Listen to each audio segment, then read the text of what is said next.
Don't let the TSA ruin your trip. How good people become $15,000 case studies. Welcome to the Second Call Defense Podcast, where we talk about all things self-defense. I'm your host, Sean Maloney, a defense attorney and co-founder of Second Call Defense. Second Call Defense was created to defend against both criminal and civil threats that may arise simply as a result of exercising your right to self-defense.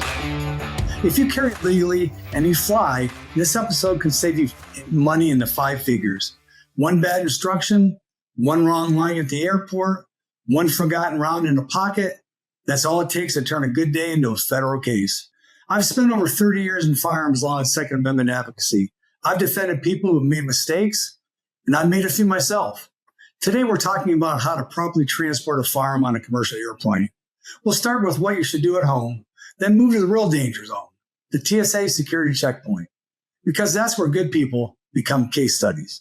Check your firearm the right way. Do this at home first. This is what you want to do before you even leave the house for the airport. Here's the correct process, and this is what I do. Lock your unloaded firearm in a hard-sided case.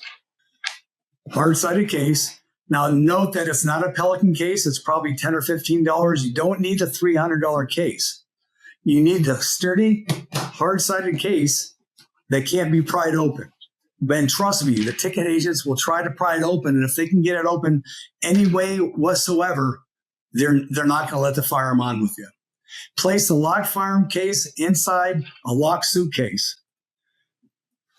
Make sure you have a lock that goes in and keeps it secure. It can be any type of lock. You can have locks built into the case, but make sure that you have a lock. Place the locked firearm case inside a locked suitcase. So you're going to have 2 things. You're going to have a locked firearm case inside your locked suitcase. Now, you retain exclusive control of the key of the combination under federal law. You're supposed to be the only person with the key of the combination. If TSA wants you to open the case and they want to get inside, then they're going to come in and get you to do that.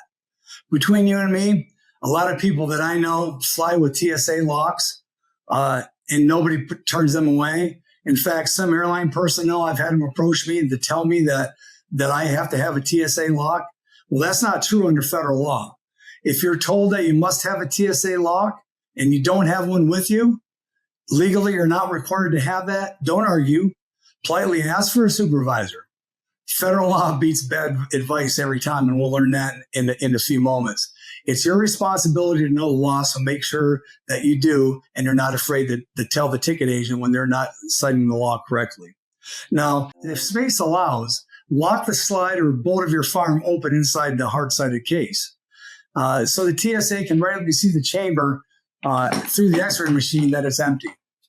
Here I have a Glock 43X. Notice I have the slide locked open. That way, when the TSA runs it through their x-ray machine, they can readily tell that there's not a round in the chamber with the slide open. And remember, loaded and unloaded. Unloaded means an empty chamber with no loaded magazines inserted. Under federal law, and the TSA is going to look at it, if you have a loaded magazine in the gun, even though there's not one in the chamber, it's still considered loaded. Now, there's an exception I want to point out, and I point the exception out because I've been harassed by this exception for years. The American Airlines exception. American Airlines does not allow ammunition stored in magazines, even though federal law and the TSA say you can do that. Flying with American Airlines, the ammo must be in a factory box or containers designed to carry ammunition. For example, here's a factory box. American often requires a firearm case to be opened at the counter for visual inspection. Now, these are older airline procedures that American Airlines continues to follow, even though the TSA has long since revised its guidance and has eliminated that. And they probably eliminated it because 9 times out of 10, the American Airlines ticket agent is required to make sure your firearm is unloaded, and they have to visually inspect that. So oftentimes, I'm getting muzzled by my own firearm, by my own handgun, by my own rifle while they're trying to do that. And I suspect that's why the TSA revised rules and didn't require that to do that. But American Airlines still does. So they often require that the firearm case be opened at the counter for visual inspection when nobody else does. So you want to make sure you double check airline specific rules And of course, there are weight limits for transporting ammunition because they can be stricter than TSA rules, like American Airlines is. At the airport, declare the right way. Declare your firearm at the ticket counter, never at a kiosk, never at a TSA agent, and never at the gate especially. In fact, I've literally been yelled at by ticket agents for not using the kiosk until they realize I'm checking the firearm and can't self-check. In fact, if you try to check and get your boarding pass online and you tell them that you have a special item, a firearm, it won't let you check it at the kiosk. You have to go to the airport and to the ticket agent. So here's the correct process.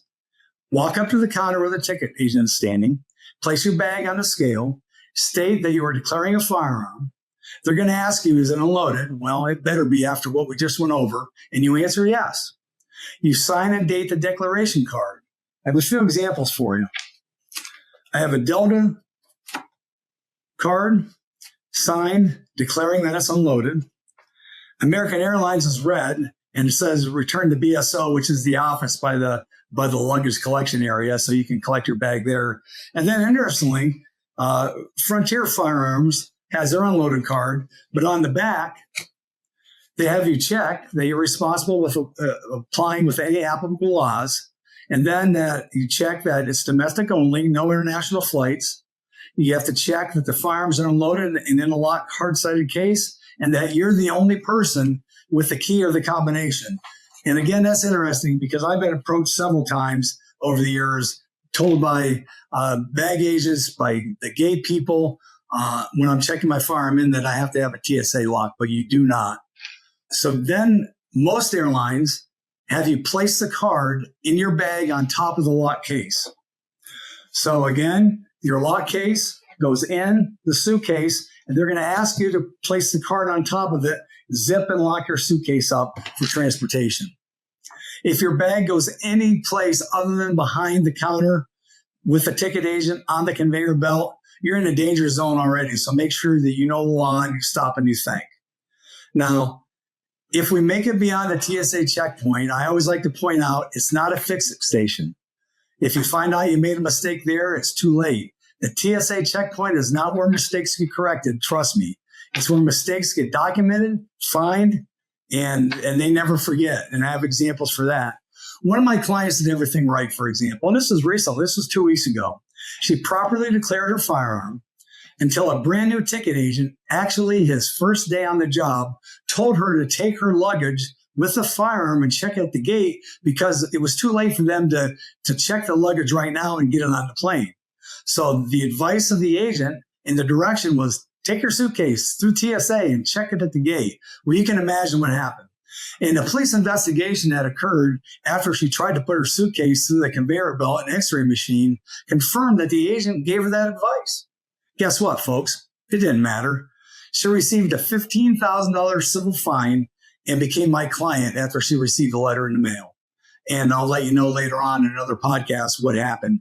I've done several of those. Generally, I can get a break and get some of them dismissed, but it just all depends where you're at and what kind of mood people are in. So never take a firearm anywhere near a TSA screening, even if an airline employee tells you to. Federal law beats bad advice every time. And remember, it's your responsibility to know the law. And it's not that difficult. And trust me, once you do know the law, you'll realize just how much some airline personnel don't. Now, I have a warning that I threw in here just recently before I was preparing for this podcast. It hit me with a harsh reminder because I represented a person probably almost 10 years ago that this happened to. Layover warning. Do not take possession in a prohibited state. So if your flight's delayed on the layover in a state where you cannot lawfully possess a firearm, say New York State, for example, that's the most common. Don't take possession of your bag and try to recheck it in at that airport. If they make you deboard or they're switching planes and they tell you to pick up your luggage, recheck it, you can't do that. You'll be arrested and you'll go to jail, I promise you. New York State is notorious for doing that. No guns allowed in the state. You're violating that when you try to check that through, and you'll end up in jail like my client did some years ago. So what do you do instead? You tell the airline, you go up to an agent when they say, go ahead and collect your luggage on the conveyor belt. Tell the airline you're not touching the bag. Tell them that there's a firearm that you legally checked in, and they should know that because it's on the tag, on the baggage tag.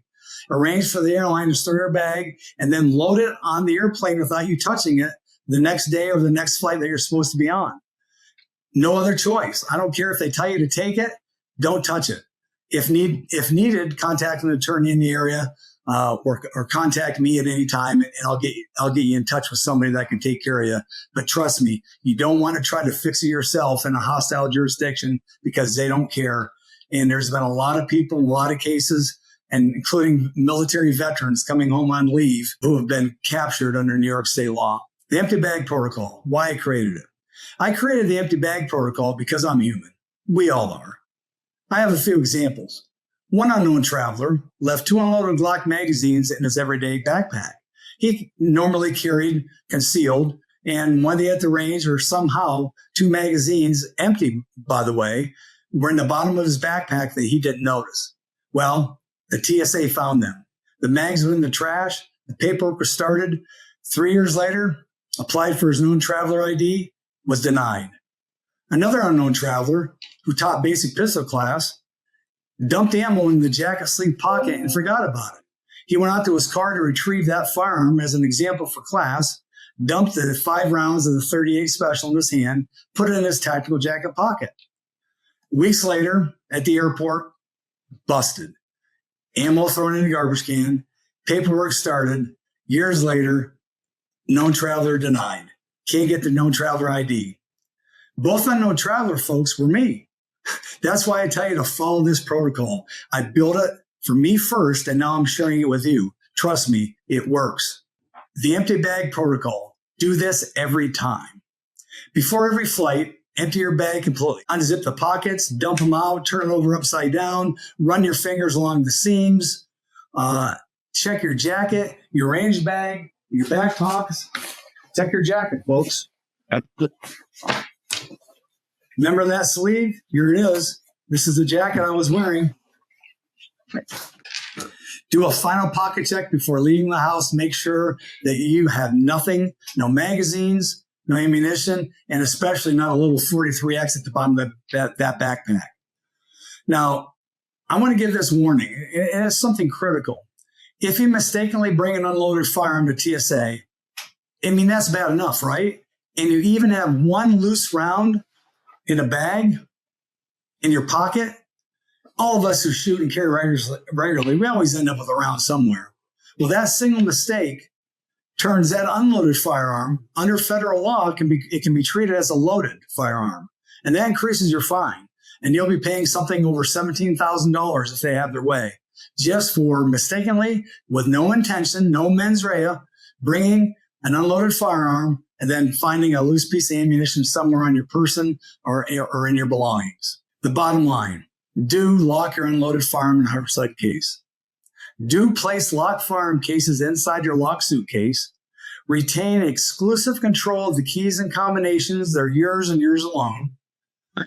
Lock slides or bolts open if space allows. That way the TSA can take a look at things and make sure it's unloaded just from an x-ray. It saves you time. Store loaded magazines only inside the locked gun container. Store loaded magazines in a locked firearm container only if you're not flying on American Airlines. Remember, I warned you about American Airlines. They do not accept ammunition in a loaded magazine. Use proper ammunition containers. Follow airline-specific rules, especially American Airlines. Every airline website has their specific rules. They'll have rules for weight of ammunition you're carrying, of course, for the total weight of the suitcase itself, and how they want you to declare and take care of checking your firearms and your baggage. Declare the firearms at the ticket counter. Follow my empty bag protocol every single time before you leave the house. And if you really want to make sure when you're parked, pop the trunk and do it all over again back there. Do not, under any circumstances, carry firearms or ammunition to checkpoints. Most of the time when this happens, and it happens over 6,000 times a year, firearms have been seized, most of them loaded, at the TSA checkpoint going through the X-ray. So it's something that people don't think about. Firearms are an everyday part of their life, and they just never think about that. And I always tell people that some of the most worrisome times I've had is when I'm in the TSA check line. All of a sudden, I reach down on my side, on my right side where I usually carry, to make sure I don't have my firearm, because I always have my firearm. Do not carry firearms or ammunition to checkpoints. Do not carry loose rounds in pockets or bags. Do not assume an airline employee knows the federal law. Do not assume unloaded means legally unloaded. Look at federal law. You cannot have a loaded magazine inserted into the firearm, even though there's not a round in the chamber. That is considered a loaded firearm under federal law. Do not skip your final pocket check. And remember, preparation beats penalties. Process beats pain. Empty your bag every time. Now, as an attorney, I have to include this disclaimer. I'm a licensed attorney, but this podcast and any accompanying material do not constitute legal advice and do not create an attorney-client relationship or privilege. This content is provided for general information purposes only. If you need legal advice regarding firearms laws, TSA regulations, airline policies, concealed carry laws, or anything else, consult a licensed attorney in your jurisdiction. Thanks for listening, and please subscribe to the Second Call Defense podcast to learn more about self-defense. Being a Second Call Defense member means you get immediate upfront defense legal protection with nothing out of pocket, nothing to pay ever. Learn more about Second Call Defense at secondcalldefense.org.